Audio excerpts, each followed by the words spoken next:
Hey everyone, Golden Ninja 3000 here again. Today I'm back with another LEGO Harry Potter collection video for all of the minifigure compatible summer 2025 sets. There are a total of 6 sets here. I guess one is technically fall because it was a gift with purchase from September, along with one polybag. I did skip out on buying the sculpture style sets. So there was a Fox the Phoenix set, there was a Thestral set, and a Monster Book of Monsters set. I did stop buying every Harry Potter set this year. I just want to focus on the minifigure stuff for now. I am interested in getting the Thestrals in the future, but I don't really need them, so I honestly would be fine if I don't end up buying them. So it's not a complete look at the June wave, but it is a complete look at what I think are the most interesting sets, because they're the ones that come with minifigures, are playable, and a little bit more displayable for most people. I think we should start with the smallest set first. So here's the Harry Quidditch Training Polybag. I got this as a gift with purchase in September with the purchase of Hogsmeade, which unfortunately isn't part of this collection video because I haven't built it yet. I am moving next week, so I just was not going to build a set that big right before I move. But this is a great little poly bag. It comes with this tile shooter to represent the bludgers. You've got a snitch, an extra bludger, and a quaffle inside this chest. Harry comes with a beater's bat, which is kind of funny because I don't know if he ever wields one in the books or the movies, although I do really like his torso print. I'm not sure if it's exclusive, but I don't really think I've seen it before. And then you just get a little bit of Hogwarts scenery with this statue, and I really like that it's holding 2 swords. I think that there's great parts usage overall on this statue, because I believe that's the torso from Rivendell, which has appeared in a few sets now, but is still not very common. And then getting the other gift with purchase set out of the way, here is the Room of Requirement, which I think is one of the best Harry Potter gifts with purchase ever, and one of the best gifts with purchase from the LEGO group this year. I did take a look at this in a separate review, so I'm not going to spend too much time, but I just love all of the detail it has, although I wish it had a tiny bit more. I really like that it can kind of like connect, like not really, but it can kind of connect to the Hogsmeade set, and it can actually physically connect to the different Hogwarts sets because it folds up real nicely, at least when Neville isn't in his hammock. So this will be featured in my Hogwarts collection video. That's why I built it, because I wanted to make sure we could try it out in the main castle. And speaking of the castle, we got the Herbology class as its own separate greenhouse structure for I think the first time ever. It's been a while since we had an Herbology greenhouse represented in LEGO form. I think we got one in the 2020 Astronomy Tower and then way back in like 2007 with that Hogwarts castle set. But I think this is the first time it's having its own standalone set that's this detailed. I like that we get a version of Professor Sprout with legs. I also like that these like little bench pieces are easily disconnected. Sorry, I thought they lifted off with studs, but no, they're attached with clips and they can just slide right out of the walls of the Herbology greenhouse. I also really like this new Mandrake piece. It's similar to Baby Groot and Baby Yoda. I think it looks adorable, and I hope to see it reused for other characters and other themes. And I'm pretty sure it's a new mold. Maybe it's not, but I'm 90% sure it's a new mold, unless it like appeared in Dreams first as something else. But I think that the Herbology greenhouse in general has a lot of nice detail. It's got a lot of plants like climbing the walls. I'm not even going to try to pretend like I know what all of them are, but you have some nice lamps on the ceiling. I really like this plant that's built using a minifigure skirt piece. There's a nice bit of water and just, yeah, like vines climbing the walls. You have Neville, of course, and some tools back there. And then you've got Hermione in this corner, and they are wearing their Herbology outfits, which I think is much nicer than just getting them in regular student clothing. Although I wish they weren't kids all the time. I think I said this in the Hogwarts main tower review as well, but I'm getting really sick of all of the main Harry Potter characters constantly being children. There's no reason why this Herbology greenhouse couldn't have been set in like 3rd year or something instead of everything always being set in 1st and 2nd year. But that being said, this side has some oranges, I guess, and then a tree that's growing through the roof, which I think is a nice detail. I also really like the mushrooms outside. And I think that this set looks really nice when it's all closed up, because right now it is totally open. But when you close it, I think that it has a lot of nice detail with the gold window pieces and with these like embellishments in the roof. I don't even know what to call them, but they use golden umbrellas, which might be a new color. I don't think I've seen that before. And then these dragon head pieces from Ninjago, and those are used all over the greenhouse. And so it makes for a really nice look. The only thing that's missing is like glass for the doors, I guess, because that does make the greenhouse feel too open. Greenhouses are supposed to trap heat, right? So I think that there should be some glass in the doorways. Maybe not all of the doorways, but at least 2 of them I think should be closed. Next up, we have the latest addition to our playset style Diagon Alley, which is quality Quidditch supplies and Florian Fortescue's ice cream parlor. I really love the mini builds in this set, especially the ice cream cart. I think that that is just fantastic. And I did take a look at this set in the latest Diagon Alley connection video I did. But overall, I think it looks pretty good. I like the size of quality Quidditch supplies, and I really like the color scheme because the more muted shades really differentiate it from the bright shades of the other Diagon Alley buildings. And I really like that Florian Fortescue's introduces an option to have a corner. Unfortunately, the corner doesn't lock, so it's kind of always swinging open, but I do like the color scheme quite a bit. What I don't love is that it's very fragile. So honestly, I break Florian Fortescue's very easily because your fingers naturally go here when you're trying to connect it to quality Quidditch supplies, and it's just shattered from this point, like at least 4 times as I've been rearranging my Diagon Alley street. That's also a complaint I had about the Hogwarts main tower set. I really think that some of these builds are just not strong enough, especially for kids to play with, because kids will want to pick up this set from that spot. But other than that, I think it's got a lot of nice interior detail. I especially love the checkerboard style floors in the ice cream parlor, and I like how much Quidditch paraphernalia you get in quality Quidditch supplies. I also really love the feature on the outside of the shop to make the firebolt move in the window. It's kind of hard to reach from this angle, but I think that that's really cool. And the shop has everything you need. It does really rely on stickers for details on the side walls because it's got 4 of those inner panel stickers, which are just really annoying to put on, but they do add a lot of nice detail, and you've got plenty of brooms, you have plenty of Quidditch balls, robes, even some extra like spare minifigure parts, so that's really nice to see. I did not do a separate review of Privet Drive, but I think that this might be the best Privet Drive set we've ever seen. I like the little side build for the sign. It's very simple, it doesn't use a lot of parts, but it's just a nice little bit of set dressing, and it's always great to see Hedwig.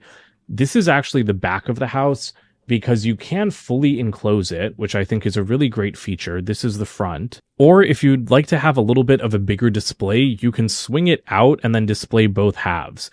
This little tree does get in the way a lot, so that's a little bit annoying, but I do really like having the house opened up like this. It's definitely not too flat. I think that there's a nice balance of textures because it's asymmetrical, right? Like you have the different windows, you obviously have the bars over Harry's window, and this can actually just be pulled straight out of the wall, which is always a nice play feature, even though you don't get the Weasley's flying car in this set. But I just really like the detail in this set. The windows are heavily reliant on stickers. I really wish those parts were printed. So is the door. But they do look really good. I like the difference in vegetation outside. The roof is simple, but again, just looks nice. And I really love like this kind of sunroom area at the back. It's got double doors that open up into the kitchen. This is like a little gate that goes over the cupboard under the stairs for Harry. And that is why I love this set so much. It's not just for the inflated Aunt Marge, who is a wonderful minifigure, if you can even call this a minifigure at this point. This is just so perfect. Like this really makes the set. But my favorite part about the set is the extensive interior. I thought the last Privet Drive set that we saw in 2020, I think it was, that was really deep. It was a well-built set. It had a lot of interior space, but this set just has it beat. Coming into the entryway, you do have a nice amount of detail, again, mostly reliant on that sticker, but there's also another stickered piece up on the wall, along with a telephone and an umbrella. Then you have the sitting room area with Mr. Dursley, a TV, I think that is, even though it doesn't have an antenna. And then you do have a letter coming out of the fireplace. Unfortunately, not a functional one like we saw in 2020, but I think I'm okay with that because I really like the other things that were introduced with this interior. That is, again, another annoying in-panel sticker, but a nice one. And I do like the mantelpiece with the clock and the nano figure. And then above, you have Dudley's enormous bedroom, which I think has been represented really well. He has a huge raised bed. He has a little computer desk, and I really like the torso on this Dudley minifigure. The computer desk is great because it's the size of a TV, so you can really tell how spoiled he is. I like all of the stickered pictures, and then he has a whole TV in his room along with some sweets piled in the corner, which that's a really nice selection. You know, like you've got a few ice creams, you have a whole stack of chocolate bars, some donuts and cookies. So yeah, you really get a sense of how spoiled he is just from this corner. But I did think this while building. I like the stickers. Like, there's a lot of them, but they do have very nice graphic design and they really liven up the interior of the house. Moving to the other side of the house, you've got the kitchen, which I think is a pretty good size, considering that this isn't a gigantic set. I like the Mrs. Dursley minifigure quite a bit. Don't love her face print. I think it's Tina's from Fantastic Beasts, but I do really like her torso. I like that we've got the cake for Aunt Marge. Dobby screwed up the cake, if I remember correctly, but I don't think that that was meant for Aunt Marge, actually. I think, right, in Chamber of Secrets, Dobby screwed up with, like, the cake at, like, a business dinner for Mr. Dursley. And then Harry screwed up with Aunt Marge. I don't remember exactly anymore, but it's nice that you still have the cake in here. Then, like, again, the kitchen isn't that big, but you have another TV, which is playing the same thing that it was for Mr. Dursley. I also love the wall sconces made using upside down cupcake wrappers. And then this little raised area, like the bar area, that's nice. It's no dining table, but having the bar is pretty cool. And then I've actually got no idea why the door to the cupboard under the stairs is open, but here is the Marge Dursley minifigure, and she looks fantastic. She looks like Vernon's sister in the face print, which I really love, and the torso print is great. And I guess let me just show you a comparison with her inflated version. The head on the inflated version isn't like super successful because it makes her head mostly hair. Actually, I wonder how it would be like if you were to try to put the minifigure head onto the inflated body. I think that this would be a little bit more successful, actually. It's obviously not like quite as big, but if you just kind of stretched out the face print on this piece, I think that that would work even better than using this like round dome piece for her inflated face. I like that you get Aunt Marge's dog Ripper there. And then I really love the use of that wall socket piece. That came in the burrow representing Mr. Weasley's fascination with Muggle objects. But in this set, it's just used as like an actual wall plug, which is not a detail you ever see in a Lego house. So I think that that's really clever. You can close the closet door, and that's got that grate to allow Harry to breathe. And it's really hard to see inside the closet, which is why you also have that like exterior entrance, because that just makes it easier to get in. So this hopefully lets you see a little bit more. It's just got a bed, and then it has a nano figure for Harry to play with. And then I thought that there was like a sticker on the wall or something, but there isn't. So maybe I'm remembering something from the last Privet Drive set. But finally, you come up the nicely carpeted stairs. I like what's been done there. And I guess this stair is different. Is that supposed to represent the creaky step? Because I think one step in Privet Drive did creak, and so Harry was always worried about it. But you also have like a little hallway, like a stairway hall with pictures, which I think is another nice touch. And then Harry has a much smaller bedroom than Dudley with a Gryffindor banner on the wall, a less ornate bed, honestly almost looks like a prison bed, and then he has a box of Bertie Bott's Every Flavor beans. I also really like the little bathroom next to him because we never see a bathroom in Privet Drive sets, and honestly bathrooms aren't that common outside of Friends sets in general. So even though there's no shower here, that is a nice little addition because it just adds to the play factor. So that was a little bit of a long look at Privet Drive, but I really wanted to talk about all of it because I think it has a fantastic interior. Is it worth $90? I'm not so sure about that. It is a little bit small for that price point, but it is a complete house. Like there's so much detail. There's so much to play with here. I like this set a lot more than I was expecting to because I was really kind of just focused on Aunt Marge when I saw the photos. Second to last, we have our first Harry Potter book Nook set. Hopefully not our last. This is the Hogwarts Express. I have it in Nook form right now, and I think that this is an awesome set. Again, I didn't really know what to make of it, but I had a blast building it. I was really pleasantly surprised by some of the construction techniques, especially the use of rubber tires, which are like squeaking as I move this thing around, because that makes it really sturdy. It's not going to slide around, you know, like Privet Drive slides, and that's great because it's meant to be used as bookends and a book nook. I really like the roof in particular. The roof of King's Cross has been captured very well, in my opinion. I think that that is a wonderful design. And then there's really not much detail at the back. But of course, this set can split in half because I guess I have it on the wrong ends now. but it's meant to be bookends. And Hogwarts Express bookends have been a thing, not in Lego form, for quite a while. So I like seeing the Lego group kind of get into this space because I think it's been done very effectively. So just looking at the locomotive side, yeah, it would be great if this was a little bit more train-like. It's very like square and building-ish, and there's obviously no wheels or anything. But I love the plumes of smoke.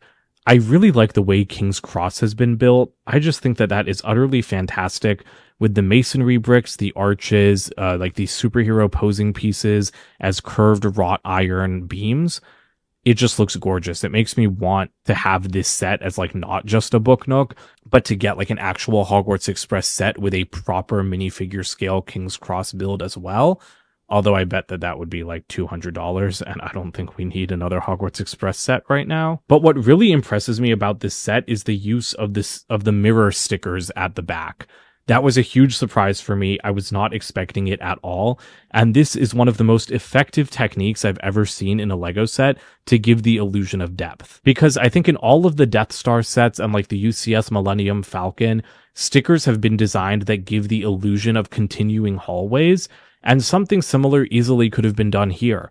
But instead, a mirrored sticker is just applied right back there. And so it reflects like the ceiling of King's Cross. It makes it look like the station just stretches into the distance. That is incredibly effective. And then if I move Harry out of the way, which I do like his little stickered trunk there, but the same thing goes for the train. It's a little bit less effective because this is the locomotive, and so obviously there wouldn't be another locomotive back there, but it just makes it look like the train keeps going into the distance. So I think that that is just a wonderful technique, and hats off to the designer who came up with it, because it's pretty simple, but it's just extremely, extremely effective, and I think the best use of one of these mirrored sticker pieces I've ever seen. The other side of King's Cross is very similar. You've got Ron here with Scabbers, and I think that is a unique torso print for him. I think that the mirrored stickers are more effective, even more effective here, because, you know, there would be more passenger trains back there, so that really, really works. Although, again, the scale is like a little bit off. You know, like this is quite a small train because this is an 11-year-old child, and he's like half the height of the train. But you can open up both doors. Sorry, I guess Scabbers' nose is in the way. But yeah, you can open up the doors on either end, and there is a little bit of interior detail, which I thought was a very nice surprise. If I spin this around, it's accessible through these holes in the wall. So you've got like these little compartments, and they're just littered with obviously fun Hogwarts Express references. So you've got the candies, the chocolate frog cards, you have galleons, you have Bertie Bott's beans. And then there is like a little spot to peek into the locomotive on the back of the other one. And there's no figure you can put there. Like there's no conductor or like train operator, but I guess you could put like Harry or Ron back there to pretend like they're driving the train. And so that is like a nice little bit of detail. You know, like something like this didn't need to be included, but I like that you have this little window into the train interior. I'd say like the one thing this set is missing is Hermione. This is the scene where all three meet for the first time, so I kind of think Hermione should have been included too. 3 minifigures in a $100 set would not be breaking the bank. And I guess the other thing is I would have liked more printed parts, like the quote tiles. I don't like the concept of the quote tiles in general in most sets. These should always be printed. I don't think these should ever be stickers. I really think that it would have been nice to get special printed pieces like the Hogwarts crests at the back or the platform 9 3/4 sign there and over here. Those would be really nice, unique prints. Even this clock is a sticker, and there are printed clocks in circulation. So while I understand, obviously, the mirrored pieces have to be stickers, but I mean, like, even this piece on the train, these things, like, okay, these being stickered is fine, but, like, the signage, the signs should really be printed in a $100 display set like this. And finally, we've got the main tower set. I did do a separate review of this, but in a nutshell, I think that the build is a little bit under-detailed. I would like it to be a little bit more complex, a little bit more detailed, definitely stronger, because I think that the set is just too weak. It's kind of hard to move, and at the immense price point that it's at, this is $260 US. I really feel like it should have a little bit more going for it. That being said, I really, really love the interior of this set. I think that that is by far its strongest trait, and I did say that in the review as well. The dungeons are just okay. I think that those could be better. The fluffy room is fine. The Gryffindor common room is good, but where it really shines is the staircases. I love all of the staircases all the way up to Dumbledore's office and the Mirror of Erised. I really think that that just makes the set, having something so faithful to how Hogwarts actually is in the movies, that has just been done extremely well. I can't wait to connect it to the Great Hall and like play around with all the different Hogwarts combinations. So I don't have much more to say about this. If you want my full thoughts, check out my review, or you can go straight to the Hogwarts Connection video, which should be uploaded. If it's not uploaded by the time this video comes out, it will be uploaded like the next day. So that does it for this summer Harry Potter collection video. I think that the minifigure compatible sets this summer were really strong. For all my gripes about the main tower set, I do think it's very, very impactful, and it is a really, really awesome set. And then I like that we're still getting, like, you know, additions to Diagon Alley, and we are still getting some new things. I know people are starting to say LEGO Harry Potter is like totally running out of ideas. I think that that's true to some extent, but if you look at these sets, we are getting the best versions of these things that have ever been made. You know, like the Hogwarts Express bookends, that's something that has just been a perfect idea to make in Lego brick form for a while, and it's been done pretty well. I think there's a little bit of room for improvement, but it's been done pretty well. The Herbology greenhouse, Privet Drive, like these are the best versions of those locations that we've ever seen. And honestly, selfishly, like I like Harry Potter. If Star Wars can get a new X-Wing set like every 2 years, why are people complaining about us getting like incredibly different, unique Hogwarts designs every single year? Like, yeah, we've gotten the main tower before, but never at this size, never at this faithfulness to the movies, both with the interior and the exterior. So I think the complaining is a little bit overblown in that regard. That being said, the sculpture sets are just getting to be too much. There are too many large-scale sculptures on the market now. It's a trend that like started in 2021, and it's not just Harry Potter, it's happening to other themes as well, but I think it's getting particularly bad in Harry Potter. That's why I didn't buy any of the 3 sculpture sets that were released in June. And again, 2025 is the first year where I have not bought every single Harry Potter set. I think some sculpture sets are fine, but we don't need so many, and I would rather see, honestly, just fewer sets, but that are done better. Because with Harry Potter, we're now getting a full wave every winter and every summer. I think that that's going to get old fast. Like, there aren't an incredible number of sets this summer. I have 6 here, and 3 more came out in June, but I really feel like Harry Potter should maybe just kind of slow down to like 6 to 10 sets per year and just focus on making them like really, really good. And then maybe people would stop complaining about it so much. Although if they're selling, then there's no way the LEGO group is going to make fewer sets. But yeah, let me know which one of these sets that came out this summer was your favorite in the comments below. Don't forget to like and subscribe as well. And check out my other recent Harry Potter videos. I did an updated Diagon Alley connection and Hogwarts connection video. I know people have really been asking for that, so please check it out and put your thoughts about those videos in the comments on them as well. Bye for now.